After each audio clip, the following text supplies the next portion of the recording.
In this tutorial, I am going to show you how to reset Verizon Fios router.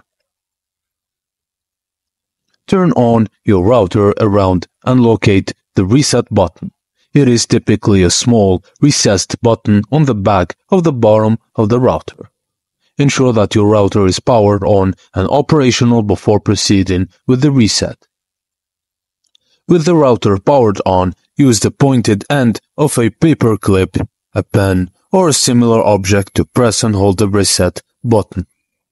Hold the reset button for approximately 15 seconds.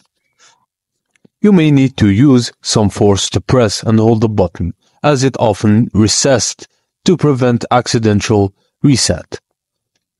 After holding the reset button for 15 seconds, release it. Wait for the router to fully reset. This process may take a few moments as the router reboots and restores its factory default settings. Once the router has fully powered on, verify that the reset was successful. Check if the router's lights indicate normal operation and try accessing the router's settings using the default username and password. And that's it, guys. Thank you for watching, and please don't forget to like and subscribe for more.